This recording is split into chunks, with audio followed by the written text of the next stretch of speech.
If you're watching this video, probably you've seen so many videos online talking about how to change your life in 90 days, how to change your life in 30 days, how to change your life in 6 months, etc. Yeah, in this video, I'm going to share with you my proven framework on how you can transform your life in just 30 days. So let's start. How did you get here? How did you get to where you are right now? And that zeroes down to self-evaluation. With self-evaluation, you're going to look at what brought you to this point that you're at. The need for you to change. What has caused you this need for you to change? Is it you're tired of your current situation? Is it you're overweight? Is it you want to get a new job? Is it that you want to build better habits? Think about that question. What brought you to where you are? If you're doing it the career way, I have a self-assessment that you can do. And if you're doing it the personal development way, I have a life audit. A life audit looks at the different components of your life, from your faith and spirituality. I'm a born-again Christian. I believe in Jesus. Praise Jesus. You look at your personal development. Are you in the right career that you want to be in? You look at your fitness, you look at your finances, you look at your health, and all other aspects that you want to audit in your life. Give yourself a number from 0 to 10 based on where you see yourself. 0 means that you're far off, 10 means that you are well in that area of your life. So after you've done the life audit, you look at what small change can you make next? What small change can you introduce next? Many of us think about change as an overhaul of the entire system that you have. But if you do that, you're going to find yourself not sticking to that change and also not seeing the results that you intend to see in your life. So what I advise is that in every aspect of your life, look at what small thing can I do to get me closer to where I want to be. For instance, fitness. You might be overweight and you want to lose a couple of pounds before the end of the year. There's still enough time for you to lose weight. So you look at it and ask yourself, where am I right now? Can I just cut down on the cookies? Can I introduce a walk for 30 minutes? Can I work out at least 3 times a week? Can I improve on my mental health? Choose those habits that are not going to require a lot of energy for you to introduce in your life. That is going to be an easier way for you to see change in 30 days. I've coached many women to lose weight. Myself, I'm an example. I've lost up to 65 pounds ever since the start of 2023. And I've done this through a gradual process of weight loss. So I know what I'm talking about. If you want to change your finances, you want to change your career, you want to change yourself, look at the skills you have. What are those skills that you have that can move you in the direction that you want to go? Do you know how to edit videos? Do you know how to create YouTube videos? Do you know how to code? Do you know how to cook? Do you know how to sing? Look at some skills that you already have that can move you in the direction that you want to go. And after you've discovered those skills, how best can you utilize the skills to move you in that direction? I'll give you my story. I've changed my life in very many aspects the last 10 or so years. Many of these changes that I've introduced in my life have been through a gradual process. I find it so easy to tackle things in small bits than doing an overhaul. And this system has enabled me to stay consistent when it came to my fitness journey, to stay consistent in building my businesses. It's helped me stay consistent in building my career. And I've seen these changes coming with me concentrating on the next thing that I can do other than tackling everything at once. So every time you feel you're getting overwhelmed, look at what's the next best step that I can implement in my life. Number 3 is mindset mastery. Mastering your mindset is going to be very important in achieving any goals that you want to achieve. The Bible tells us in the book of Proverbs 23 verse 7, as a man thinks in his heart, so is he. Whatever you think about is what you become. Science and psychologists have proved this.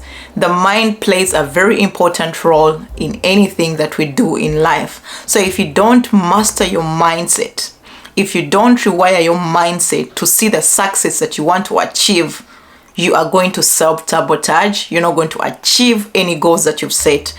So mindset mastery comes down to what you consume through your eyes, through your ears, and also your perception on how you perceive situations.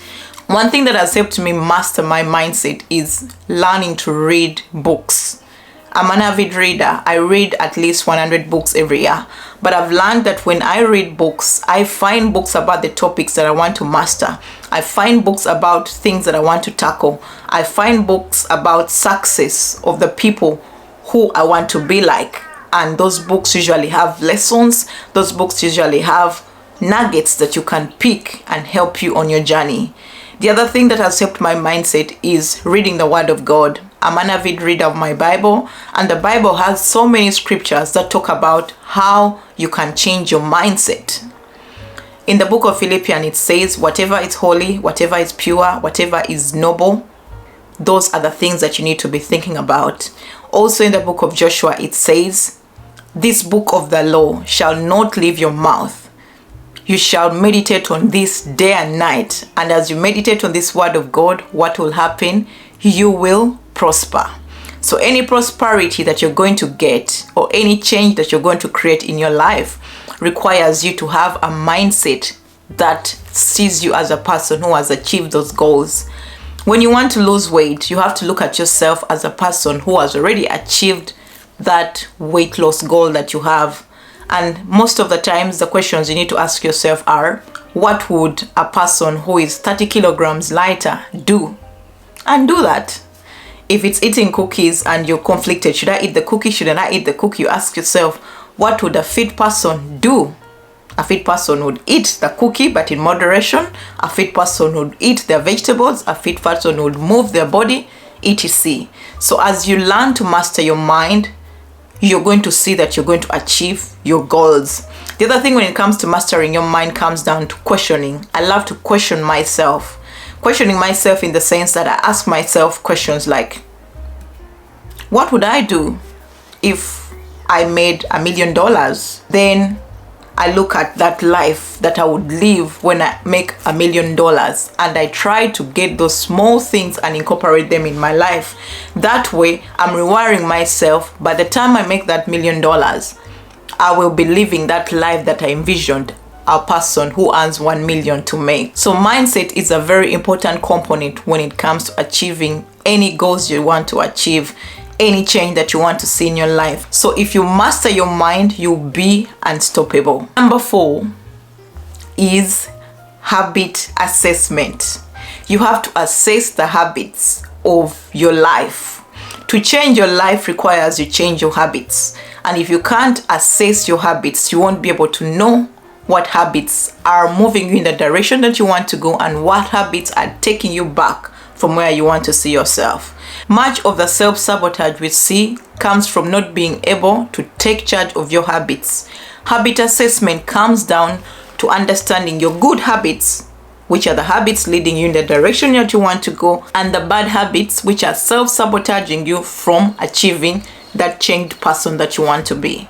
So let's look at it in terms of building a business. If I want to build myself a side hustle that makes me $10,000 every month, what habits do I need to have in place to help me achieve that goal? Then you have those habits. After that, look at your current habits. What habits are contrary to what you want to see in getting that $10,000 every month in your side business? After you've noticed those habits that are not leading you in the direction you want to go, start to remove them one by one. For instance, if you want to build your business, of course you have to have systems on how you're going to run this business. If you find that one of the habits that's stopping you from achieving your financial goals in your business is not having systems, then that means you have to sit down and establish a system on how you're going to run your business. So assess your habits, both good and bad. The good, keep doing them. The bad, find ways to eliminate them from your life, and you'll see yourself achieving the goals that you want to achieve. Number 5, you have to celebrate.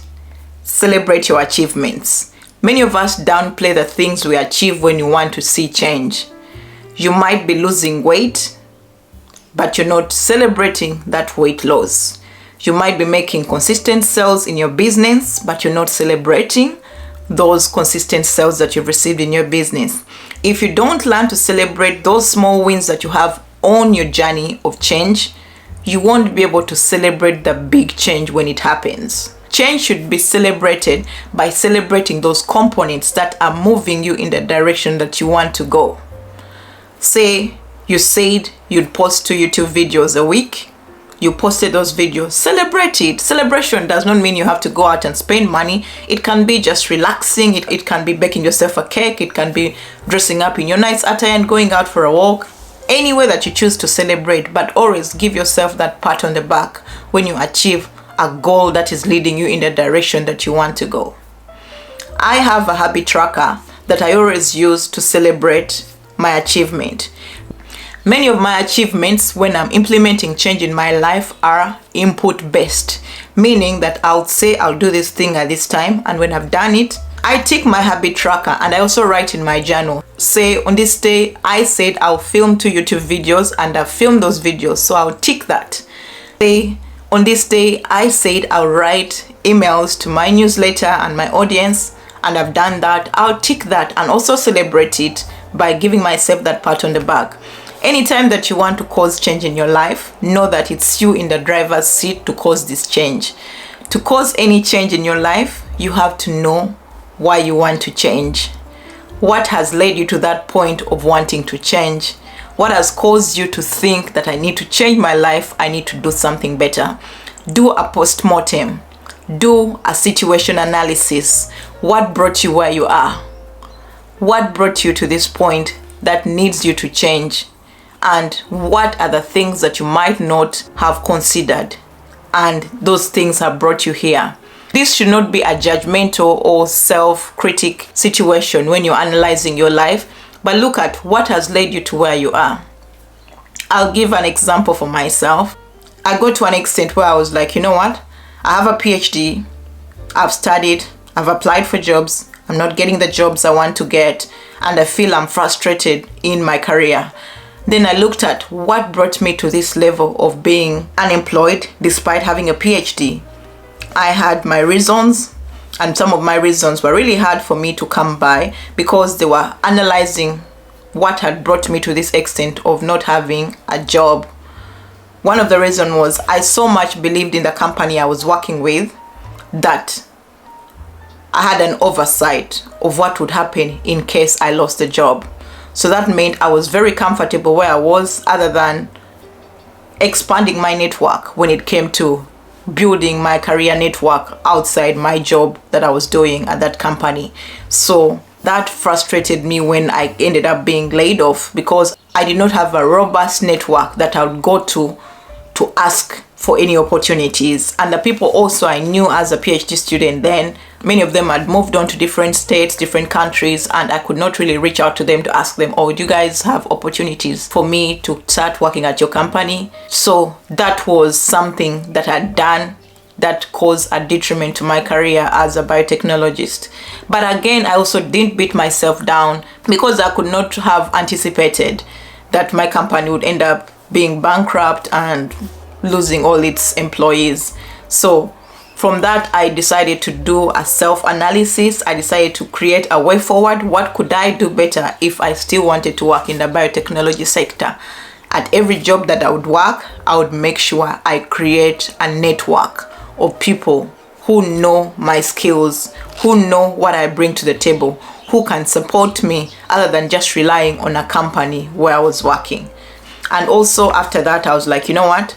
This can happen any other time. But if I also create a business for myself through the things I enjoy, it can help me change my life.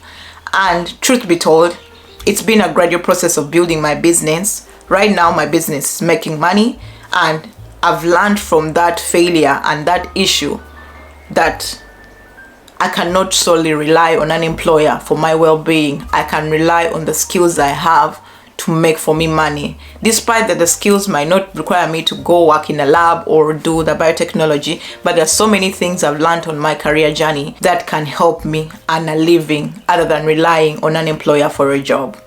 So I've been able to change my life because I took time to do that self-analysis. Self-analysis, self-assessment, and situation analysis are three important components anyone who wants to implement change in their life should do. And as you do this, please do not beat yourself up. Do not self-criticize. Do not look at yourself as a failure. Know that on this life journey, we are going to learn, and every lesson you pick on your life is leading you closer to the person that you want to be. We learn from the failures. We learn from the lessons. Many of the things in life will fail, but it's the lesson you take out of those failures that are going to move you into the person that you want to be.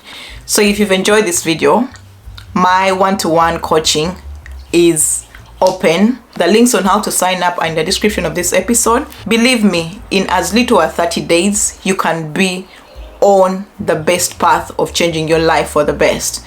Otherwise, if you enjoyed this video, please subscribe to the YouTube channel. Let's engage in the comments. Let me know, how are you implementing change in your life? What have you found when it comes to changing your life and achieving your goals?